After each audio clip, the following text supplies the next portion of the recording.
Status पे photo लगाया तो हर मिनट पे चेक करा है कितने लोगों ने स्टेटस देखा। फेसबुक पे फोटो डाला तो हर मिनट में चेक कर रहा है कितने लोगों ने मेरे फोटो को लाइक किया। अरे नालायक, लोगों के लाइक की इतनी फिक्र करता है, काश दुनिया अल्लाह के लाइक की फिक्र की होती।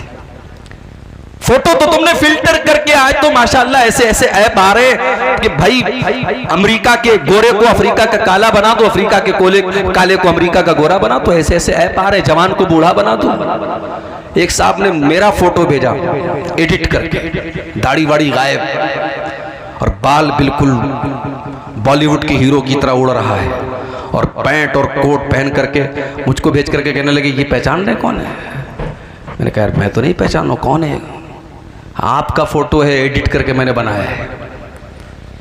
तो ये दौर है मेरे भाई, एडिट करके किसी फोटो आप बदल सकते हैं, मर्द को औरत बना सकते हैं, जवान को बूढ़ा बना सकते हैं, बूढ़े को जवान बना सकते हैं। वो दौर है ये।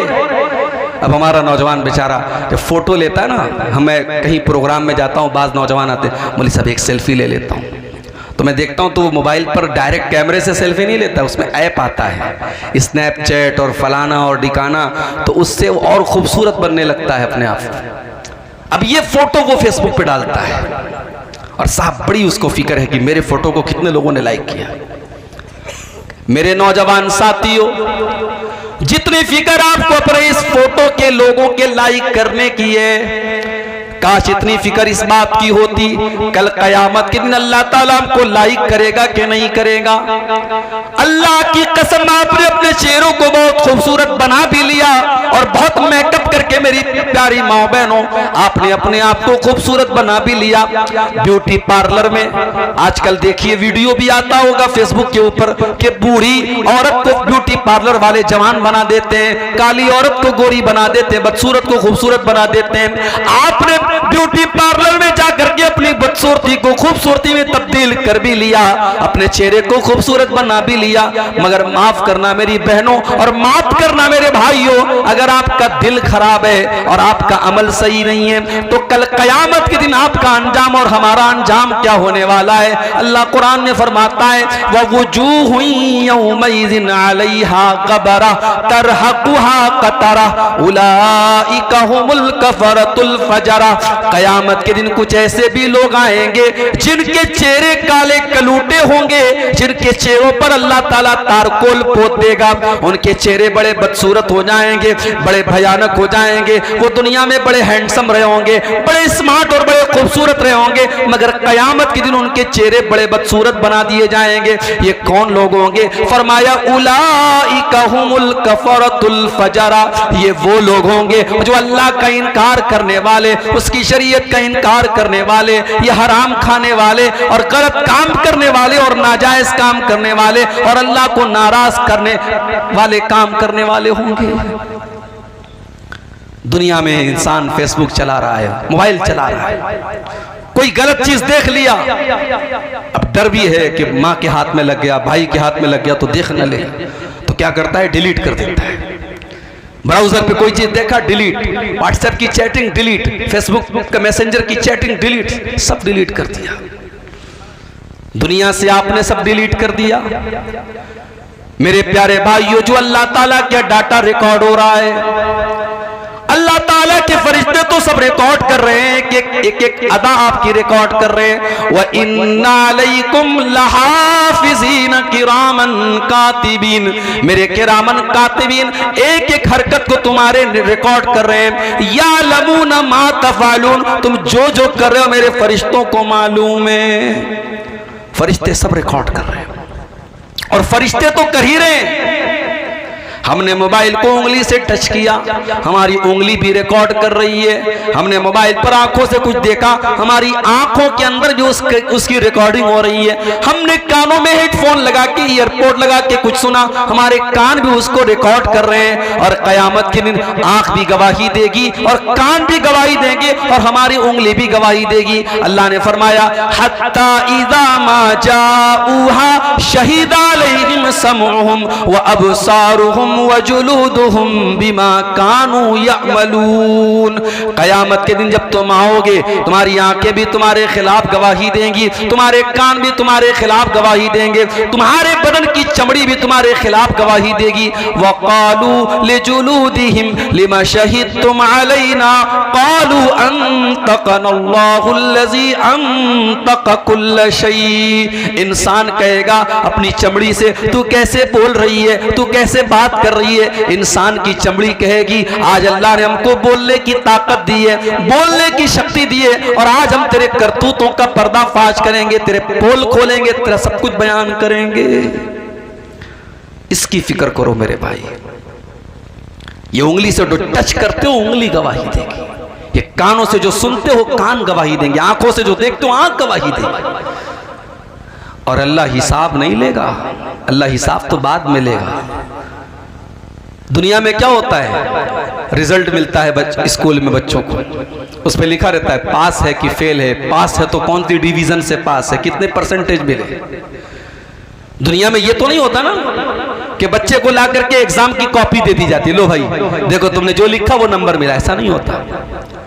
एग्जाम की कॉपी कब मिलती है, जब बच्चे के गार्जियन कहते हैं कि सर हमारे बच्चे ने तो बहुत अच्छा इंग्लिश का पेपर दिया था, आपने 100 में उसको 70 मार्क्स दिए हैं, 70 नंबर दिए हैं, हमारा बच्चा तो कह रहा है उसके सारे जवाब सही थे। तो टीचर क्या करता है, कॉपी निकालता है, और कॉपी निकाल के बच्चे के पेरेंट्स को दिखा देता है, उसके माँ बाप को, देखिए ये है आपके बच्चे की कॉपी, आपके बच्चे ने जितना लिखा था उसका उतना नंबर उसको मिल गया। क़यामत के दिन अल्लाह तबारक व तआला हमारी मार्कशीट नहीं देगा, हमारी आंसर बुक देगा। वकुल्ल इंसानिन अल्ज़मनाहु ताइरहु फी उनुक़ी। हर इंसान का नाम आमाल उसकी गर्दन में हम लटका देंगे। वकुल्ल इंसानिन अल्ज़मनाहु ताइरहु फी उनुक़ी वनुख़रिजु लहू यौमल क़ियामति किताबन यल्क़ाहु मंशूरा। उसकी पूरी जिंदगी का कच्चा चिट्ठा एक खुली हुई किताब की शक्ल में उसकी गर्दन में लटका दिया जाएगा, और अल्लाह फरमाएगा इक़रा किताबक कफ़ा बिनफ़्सिकल यौमा अलैका हसीबा। मेरे बंदे ये तू अपनी किताब को खुद पढ़ ले, अपनी आंसर बुक को खुद देख ले, तू क्या करके आया है, तूने क्या क्या गुनाह के काम किए, क्या तूने अच्छे काम किए, सब रिकॉर्ड कर लिया गया है। ये तेरी किताब है, तू खुद हिसाब करके बता दे तुझे कितने नंबर मिलने चाहिए, तुझे पास होना चाहिए या फेल होना चाहिए, तुझे कामयाब होना चाहिए या नाकाम होना चाहिए, तुझे जन्नती होना चाहिए या जहन्नमी होना चाहिए। ये है अल्लाह ताला का सिस्टम मेरे भाई। हम दुनिया की खूबसूरती पर इतरा रहे हैं, नहीं मेरे भाइयों, क़यामत के दिन अल्लाह हमारी खूबसूरती नहीं देखेगा, अल्लाह हमारा अमल देखेगा, हमारा तकवा देखेगा। हजरत बिलाल कौन से खूबसूरत हैं? हजरत बिलाल कोई दुनिया के स्टैंडर्ड के हिसाब से कोई गोरे चट्टे भी नहीं, कोई खूबसूरत भी नहीं है। वो तो हबशा के रहने वाले हैं, उनका रंग तो काला है, वो तो काले हैं, मगर उनका मकाम क्या है मेरे प्यारे भाइयों। इतनी मीठी आवाज हजरत बिलाल की है कि जब अल्लाह के नबी खाने काबा को फतह करते तो कहते हैं बिलाल इस खाने काबा की छत पे चढ़ के तू अजान दे। और दुनिया ने देखा कि जिस खाने काबा के अंदर 360 बुतों को रखा गया था, उसकी छत पे खड़े होकर के बिलाल हबशी अजान देते हैं और लोगों को नमाज की दावत देते हैं। बिलाल का ये मकाम है कि अल्लाह के नबी जब मेराज के सफर पे जाते हैं, आप कहते हैं कि मैंने अपने आगे जन्नत में किसी के चलने की आवाज सुनी, मैंने किसी के पैरों की आहट की आवाज सुनी, मुझे बताया गया कि ये हजरत बिलाल के कदमों की आहट है। जब आप दुनिया में तशरीफ लाए, आपने पूछा कि है बिलाल तू कौन सा ऐसा अमल करता है कि मैंने जन्नत में तेरे कदमों की आहट की आवाज सुनी थी। हजरत बिलाल ने कहा अल्लाह के नबी मुझे ऐसा कोई अमल तो याद नहीं है, हाँ एक बात मेरे अंदर है, मैं कभी बेवजू नहीं रहता हूँ। पेशाब किया, लेटरिन की हाजत हुई, हवा खारिज हो गई, जब भी मेरा वजू टूट जाता है मैं वजू कर लेता हूँ, और जब भी मैं वजू करता हूँ मैं 2 रकात नमाज पढ़ता हूँ। अय अल्लाह के नबी हो सकता है कि यही अमल हो? आपने फरमाया कि हाँ ए बिलाल यही वो अमल है जिसने तुझे इस मकाम तक पहुंचाया। यही बिलाल थे। जब इन्होंने इस्लाम को कबूल किया, इनके मालिक ने उमैया इब्ने खल्फ ने इनको अरब के तपते हुए सहरा में, अरब के तपते हुए बालू पर लिटा दिया और इनके सीने पर गर्म पत्थर रख दिया और इनके ऊपर प्रेशर डाल करके कहने लगा कि ऐ बिलाल, अगर तू इस्लाम को छोड़ दे तो मोहम्मद का दीन छोड़ दे। ऐ बिलाल, हम तुझे तकलीफ देना छोड़ देंगे। मेरे नौजवान साथियों, बिलाल कोई बहुत पढ़ा लिखा इंसान नहीं है, बिलाल कोई खूबसूरत इंसान नहीं है, बिलाल कोई हैंडसम इंसान नहीं है, मगर बिलाल के सीने में जो दिल है, उस दिल में अल्लाह की मोहब्बत भरी है, रसूल की मोहब्बत भरी है। उस अरब के तपते हुए सहरा में लेटा हुआ बिलाल, सीने पर गर्म पत्थर रखा हुआ बिलाल, सीने की चर्बी बिलाल की पिघल रही है और बिलाल के पीठ को अरब की तपती हुई रेत उनकी पीठ को पिघला रही है, मगर फिर भी बिलाल की जुबान से क्या निकलता है? अहद अहद अहद, मेरा अल्लाह एक है, मेरा माबूद एक है, मेरा रब एक है। बिलाल अपनी तौहीद को छोड़ने को तैयार नहीं है। और हमारी नौजवान नस्ल का क्या हाल है? बरेली शहर, उत्तर प्रदेश के बरेली शहर में 8 साल तक मदरसे में पढ़ने वाली लड़की फेसबुक पर किसी ने आई लव यू बोल दिया, मोहब्बत का इकरार कर दिया, उसके जाल में फंसती है और इस्लाम को छोड़ करके उसके मजहब में दाखिल होती है, उसके साथ जाके शादी कर लेती है। ये हमारी कौम की हालत है। शर्म से चुल्लू पर पानी में डूब मरना चाहिए हमें। हमको तो लगता है कि साहब ये तो अखबार में खबर आई है, ये सिर्फ एक खबर नहीं है, ये पूरी कौम के लिए सोचने का मकाम है मेरे भाई। और इसीलिए मैं कहता हूं कि इन मदरसों को आप हकीर मत समझो। जब तक ये मदरसे बाकी हैं, आपके बच्चों और बच्चियों को अल्लाह और उसके रसूल के बारे में बताया जा रहा है। आपके कॉन्वेंट स्कूलों में नहीं बताया जा रहा है, आपके इंग्लिश स्कूलों में नहीं बताया जा रहा है उसको इस्लाम के बारे में, तौहीद के बारे में। अभी राजस्थान से खबर आई कि साहब बुर्का पहनने वाली और नकाब पहनने वाली लड़कियां स्कूल में क्या कर रही हैं? सूर्य नमस्कार कर रही हैं। और मीडिया भी ऐसी खबरों को मिर्च मसाला लगा के खूब बताता है। साहब देखिए, मुसलमान लड़कियां सूर्य नमस्कार कर रही हैं। क्या इस्लाम के अकीदे के हिसाब से ये ठीक है? हम सूर्य को भगवान नहीं मानते, हम सूर्य को रब नहीं मानते। हमारा अकीदा क्या है? वश्शम्सु तजरी लिमुस्तक़र्रिन लहा ज़ालिका तक़दीरुल अज़ीज़िल अलीम। सूरज अल्लाह ताला के इशारे पर चलता है, अल्लाह के कानून के मुताबिक चलता है। वल क़मर क़द्दरनाहु मनाज़िल हत्ता आद कल उर्जूनिल क़दीम। और चाँद भी अल्लाह ताला के सिस्टम से चलता है। पहली तारीख का चाँद पतला होता है, फिर धीरे धीरे मोटा होता है, फिर 14वीं का चाँद कंप्लीट हो जाता है, फिर धीरे धीरे छोटा होता है और फिर लकड़ी की तरह और खजूर के तने की तरह फिर पतला हो जाता है। ये चाँद का सिस्टम, ये सूरज का सिस्टम ये बता रहा है कि चांद अपनी मर्जी से नहीं निकल रहा है, सूरज अपनी मर्जी से नहीं निकल रहा है। इनको निकालने वाला कोई है, इनको चलाने वाला कोई है। सूरज अपनी मर्जी का मालिक नहीं है, चांद अपनी मर्जी का मालिक नहीं है। मेरे प्यारे भाइयों, हमारा अकीदा तो ये है कि सूरज हमेशा पूरब से निकल रहा है और पश्चिम में डूब रहा है। ये अल्लाह का कानून है, ये अल्लाह का हुक्म है, इसलिए सूरज ऐसा कर रहा है। और जिस दिन कयामत कायम होने वाली होगी, अल्लाह सूरज को हुक्म देगा कि हमेशा तो तू पूरब से निकला करता था, लेकिन आज तुझे उल्टा करना है और कयामत के दिन सूरज पश्चिम से निकल जाएगा। मेरे प्यारे भाइयों, आज आपके स्कूलों में आपके बच्चों से सूरज के आगे सजदा करवाया जा रहा है और सूरज के आगे हाथ जुड़वाया जा रहा है। मेरे प्यारे साथियों, अपनी नौजवान नस्ल की अकीदे की हिफाजत करो, उनकी तौहीद की हिफाजत करो, उनको ईमान सिखाओ। अगर नहीं सिखाओगे तो अंजाम यही होगा कि 8 साल मदरसे में पढ़ने वाली बच्ची मुर्तद हो जाएगी। हमारी कौम का हाल आप देखो मेरे भाई। राजनीति का तो और बुरा हाल है, पॉलिटिक्स का तो और बुरा हाल है। जो पॉलिटिक्स में चला गया उसका कोई मजहब नहीं है मेरे भाई, वो कहीं भी सर झुका सकता है, किसी के भी आगे पैर हाथ फैला सकता है वो। नहीं मेरे भाइयों, ऐसा नहीं होना चाहिए। और याद रखो, इस्लाम से जो लोग नफरत करते हैं उनको आपकी तरक्की से उनको कोई नुकसान नहीं है। आप पैसा कमाइए, आप घर बनाइए, आप अच्छा कपड़ा पहनिए, उनको इससे प्रॉब्लम नहीं है। उनको प्रॉब्लम आपके इस्लाम से है, उनको प्रॉब्लम आपके दीन से, आपके ईमान से है। इसलिए अल्लाह कुरान में कहता है वला यज़ालूना युकातिलूनकुम हत्ता यरुद्दूकुम अन दीनिकुम। ऐ नबी, इस्लाम के दुश्मन इसीलिए आपसे लड़ाई करते और जंग करते हैं ताकि मुसलमानों को दीन से हटा दें, मुर्तद कर दें, मुसलमानों को अल्लाह की तौहीद से दूर कर दें। हमारी कौम का हाल क्या है? अररिया का ये इलाका बड़ा पिछड़ा हुआ इलाका है। किसी बाप को अल्लाह ताला ने तौफीक दी, उसने बेटे को पढ़ाया, बेटा आईएएस ऑफिसर बन गया। कटिहार के अंदर, पूर्णिया के अंदर, अररिया के अंदर आईएएस ऑफिसर बन गया। बहुत अच्छी बात है, हमारी कौम का बच्चा आईएएस ऑफिसर बन गया। अब आईएएस ऑफिसर की कुर्सी पर जब वो बैठा, वो लड़का हमारी कौम का, तो वो कारून बन गया, वो फिरौन बन गया, अल्लाह को भूल गया। उसे इस्लाम बड़ा मामूली मजहब लगने लगा। उसे लगने लगा कि साहब ये मौलवी लोग तो बड़ी दकियानूसी बातें करते हैं, ये सब मजहब की बातों को छोड़ दो, तरक्की करो, आगे बढ़ो, ये रोजा नमाज छोड़ो, ये सब टॉपिक। अगर इसका नाम तरक्की है मेरे भाई, तो हमें ऐसी तरक्की नहीं चाहिए। हमें ऐसी तरक्की नहीं चाहिए जो मजहब और दीन और तौहीद को हम खो करके हासिल करें मेरे भाइयों।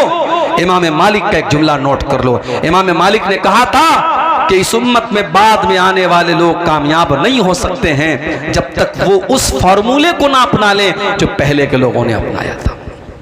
सहाबे किराम को देखो, बकरी चराने वाले, खेती करने वाले, सहराओं में घूमने वाले, अल्लाह ताला ने उनको क्या मकाम दे दिया। उस दौर की बड़ी बड़ी सुपर पावर ने उनके आगे सर झुका दिया।